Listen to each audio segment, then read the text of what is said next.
আজকে আমরা দেখব এইচএসসি পদার্থবিজ্ঞান প্রথম পত্রের দ্বিতীয় অধ্যায় মানে ভেক্টর অধ্যায় থেকে সবচেয়ে বেশি রিপিট হওয়া প্রশ্নগুলো। এই অধ্যায়ে কিছু সংজ্ঞা একটু কঠিন লাগতে পারে, কিন্তু চিন্তার কিছু নেই, প্রতিটা একদম সহজ করে বুঝিয়ে দেব। চলুন শুরু করি। প্রথমেই আসি সবচেয়ে বেশিবার আসা একটা প্রশ্ন নিয়ে, যেটা একা 14 বার এসেছে, অবস্থান ভেক্টর। তো এটা আসলে কি? প্রসঙ্গ কাঠামোর মূল বিন্দুর সাপেক্ষে কোনো বিন্দুর অবস্থান যে ভেক্টরের সাহায্যে নির্ণয় বা নির্দেশ করা হয় তাকেই বলে অবস্থান ভেক্টর। সহজ ভাষায় বললে, ধরুন একটা বিন্দু কোথায় আছে সেটা বোঝাতে যদি একটা তীর টানা হয় শুরুর বিন্দু অরিজিন থেকে সেই বিন্দু পর্যন্ত, সেই তীরটাই কিন্তু অবস্থান ভেক্টর। যেহেতু এটা 14 বার এসেছে, তাই এটা মুখস্থ না রেখে বুঝে রাখাই ভালো। এবার একটু ভারী একটা টার্মে আসি, কার্ল বা কার্ল।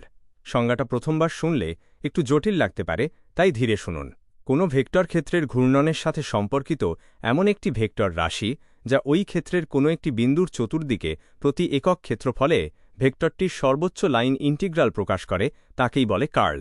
এখন সহজ ভাষায় বললে, কার্ল আসলে বলে দেয় কোনো একটা জায়গায় ভেক্টর ক্ষেত্রটা কতটা ঘুরছে বা প্যাঁচ খাচ্ছে। এটা 6 বার এসেছে, তাই সংজ্ঞাটা শব্দ ধরে ধরে মনে রাখাই ভালো। এখন একটু হালকা একটা প্রশ্নে আসি, যাতে একটু দম নেওয়া যায়। নাল ভেক্টর বা শূন্য ভেক্টর, এটা কিন্তু খুবই সহজ। যে ভেক্টরের মান 0 তাকেই বলে শূন্য ভেক্টর বা নাল ভেক্টর। ব্যাস, এতটুকুই। 4 বোর্ডে এসেছে এই প্রশ্নটা, তাই এক লাইনের এই সংজ্ঞাটা একদমই মিস করা যাবে না। নাল ভেক্টরের পাশাপাশি আর একটা প্রশ্ন খুব কমন, একক ভেক্টর। যে ভেক্টর রাশির মান 1 একক তাকে বলে একক ভেক্টর।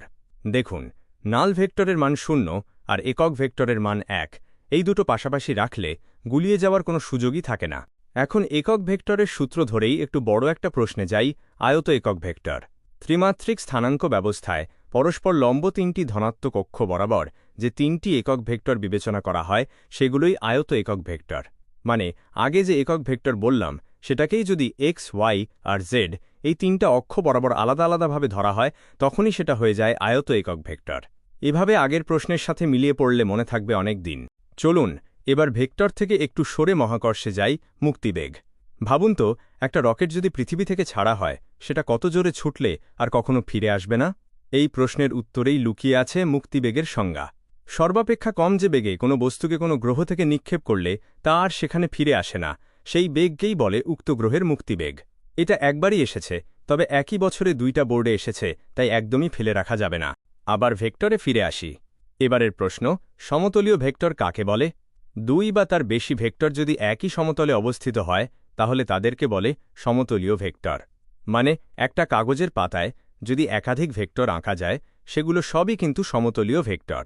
এখন কার্লের মতোই আরেকটা টার্ম আসছে, যেটা প্রায়ই কার্লের সাথে গুলিয়ে যায়, ডাইভারজেন্স।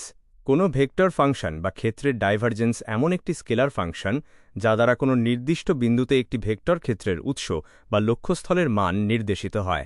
খেয়াল করুন, কার্ল বলছিল ঘূর্ণন নিয়ে, আর ডাইভারজেন্স বলছে কোনো একটা বিন্দু থেকে জিনিসটা ছড়িয়ে যাচ্ছে নাকি কেন্দ্রের দিকে আসছে তা নিয়ে। এই পার্থক্যটা মাথায় রাখলে দুটো সংজ্ঞাই আলাদা করে মনে থাকবে। এখন যেহেতু কার্ল আর ডাইভারজেন্স দুটোই বললাম, তাহলে একটা প্রশ্ন স্বাভাবিকভাবেই আসে, এগুলো আসলে কোন জিনিস দিয়ে হিসাব করা হয়? উত্তরটা হলো ভেক্টর অপারেটর। যে গাণিতিক চিহ্নের দ্বারা একটি ভেক্টর রাশিকে অন্য একটি স্কেলার বা ভেক্টর রাশিতে রূপান্তর করা যায় বা কোনো পরিবর্তনশীল ভেক্টর রাশির ব্যাখ্যা দেওয়া যায়, তাকেই বলে ভেক্টর অপারেটর। তো বুঝতেই পারছেন, আগের কার্ল আর ডাইভারজেন্স দুটোই আসলে এই ভেক্টর অপারেটরেরই ফলাফল। চলুন এবার একটু ভিন্ন প্রসঙ্গে যাই, স্থিতিস্থাপক সংঘর্ষ। দুটো গাড়ি বা দুটো বল যখন একে অপরের সাথে ধাক্কা খায়, তখন কি হয় ভাবুন তো। যে সংঘর্ষের আগে ও পরে দুটি বস্তুর মোট গতিশক্তি ও ভরবেগের সমষ্টি দুটোই অপরিবর্তিত থাকে, সেই সংঘর্ষকেই বলে স্থিতিস্থাপক সংঘর্ষ। মানে ধাক্কা খাওয়ার পরও শক্তি বা ভরবেগ কোনোটাই হারিয়ে যায় না। এখন আসি খুবই ক্লাসিক একটা সূত্রে, ভেক্টর যোগের ত্রিভুজ সূত্র। কোনো ত্রিভুজের দুটি সন্নিহিত বাহু বরাবর একইভাবে দুটি ভেক্টর রাশি ক্রিয়াশীল হলে ত্রিভুজের তৃতীয় বাহুটি বিপরীতক্রমে ভেক্টর দুটির লব্ধি নির্দেশ করে। এটা আসলে ছবি দিয়ে বোঝা সবচেয়ে সহজ, তাই পাশের ডায়াগ্রামটা একটু মন দিয়ে দেখে নিন।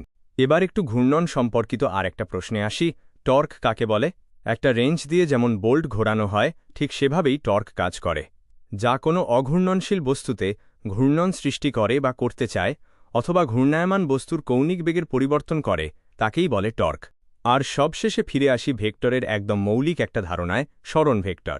যখন কোনো বস্তু এক অবস্থান থেকে অন্য কোনো অবস্থানে যায়, তখন আদি অবস্থানকে পাদবিন্দু আর শেষ অবস্থানকে শীর্ষবিন্দু ধরে যে ভেক্টর পাওয়া যায় সেটাই বস্তুর সরণের মান ও দিক নির্দেশ করে, আর একেই বলে সরণ ভেক্টর। মনে রাখবেন, বস্তুটা যেভাবেই ঘুরে পেঁচিয়ে যাক না কেন, সরণ ভেক্টর কিন্তু শুধু শুরু আর শেষ বিন্দুর সরাসরি দূরত্ব ই দেখায়।